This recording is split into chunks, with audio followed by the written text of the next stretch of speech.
Il s'agit de l'instrument financier dédié au développement agricole, en particulier au travers d'appels à projets auxquels peuvent répondre les structures de développement de l'agriculture, à commencer bien sûr par les instituts techniques. Dans notre cas, l'Institut de l'élevage, autrement nommé IDEL, et l'Institut de l'agriculture et de l'alimentation biologique, nommé ITAB, ont collaboré pour porter et animer ce projet. Une fois acceptés, ces projets d'études se nomment souvent avec un acronyme qui rappelle leur objet et qui vient compléter celui de leur financeur. En notre cas, REVABio signifie régularité des ventes, clé de développement de l'agneau biologique. On l'appelle donc CASDAR REVABio car il est financé par le CASDAR. Voilà, c'est un joli petit nom. Rappelons que ce CASDAR n'est que le deuxième consacré à l'agneau bio. Le premier, qui s'appelait étonnamment Agneau Bio, et qui s'était déroulé de 2014 à 2016, avait permis de donner des références sur une filière qui en était totalement dépourvue, permettant ainsi, entre autres actions, d'établir une typologie des systèmes les plus pratiqués, d'avoir une première approche de leurs coûts de production et de mettre en place un observatoire des volumes et des prix des agneaux commercialisés.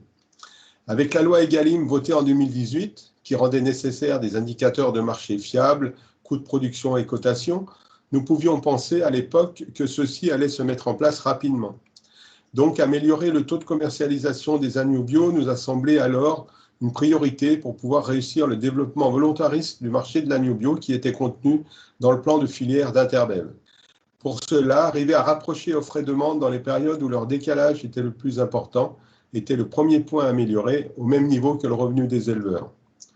Pour le dire en une phrase, l'ambition de ce CASDAR était de répondre à la question « Comment proposer toute l'année aux consommateurs une viande d'agneau bio de qualité, tout en assurant un revenu correct aux éleveurs et éleveuses ?»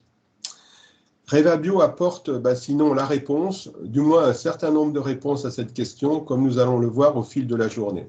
Vous vous en doutez, pendant ces 4 ans, rien ne s'est passé comme prévu. Ce travail démarré juste avant le premier confinement a été impacté à différents niveaux par le Covid. En premier, démarré puis réalisé en pleine épidémie de Covid, cela a pu retarder certaines actions. La mise en place d'Egalim 1 puis d'Egalim 2 n'est toujours pas terminée, du moins à la hauteur de nos attentes, et nous n'avons toujours pas de suivi pérennisé, ni des coûts de production, ni des cotations en ovin bio. Ce travail reste encore à faire.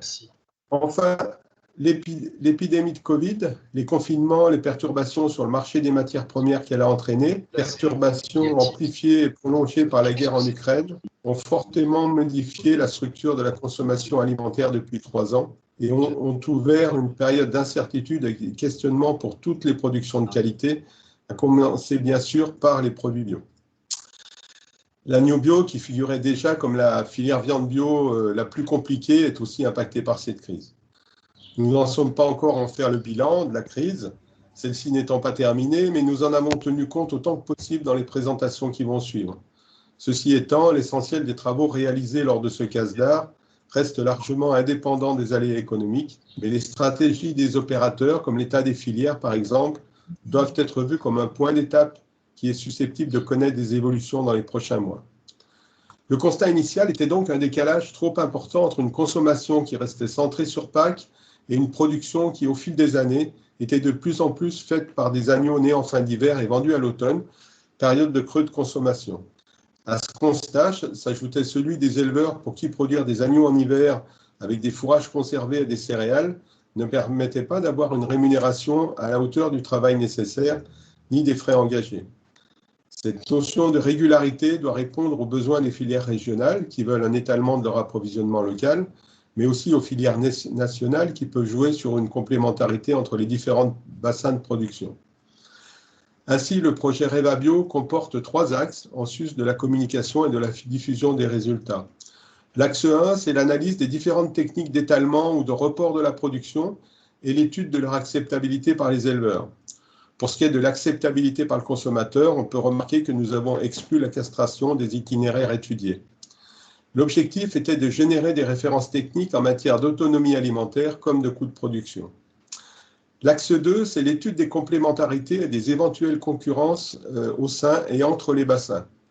Cela demandait de poursuivre l'analyse des volumes à travers les données de l'Observatoire national, d'enquêter auprès des opérateurs économiques pour connaître les filières, leur vision, leur stratégie et de voir les actions collectives possibles.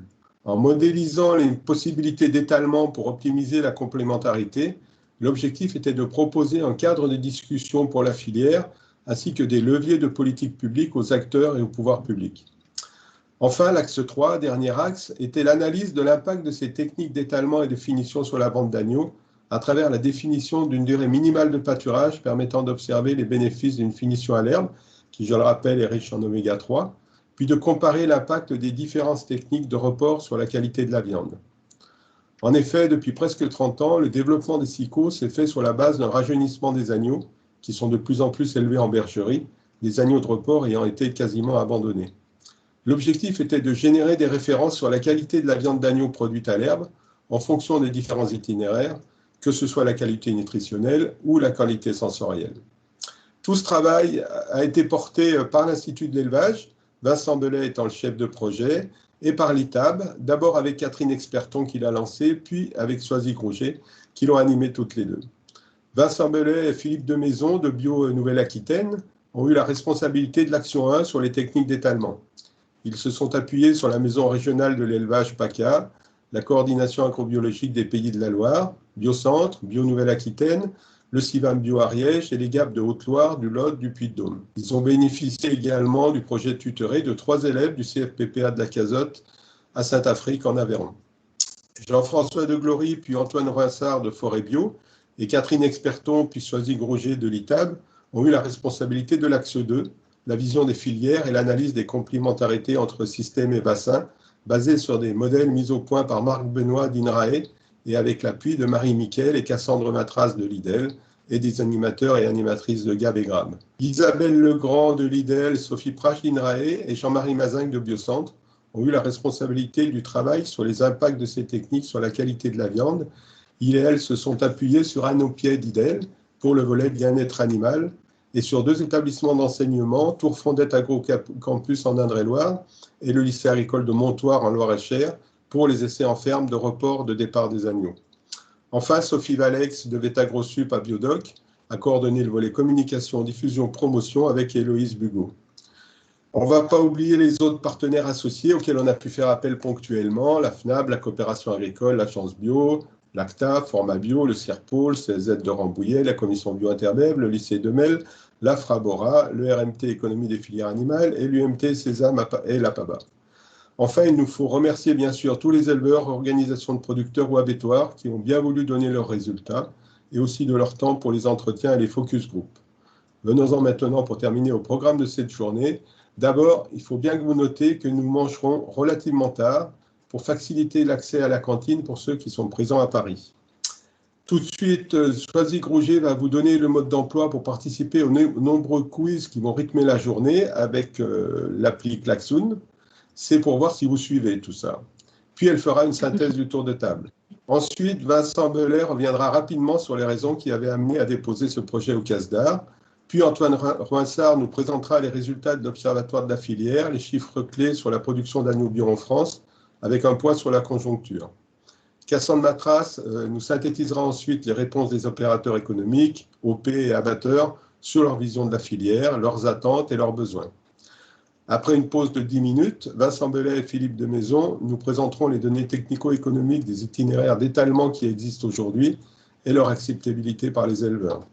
Et jouer la complémentarité entre bassins ou le désaisonnement intra-bassin, Marc Benoît et Marie Miquel nous présenteront les outils qui peuvent nous aider à les articuler.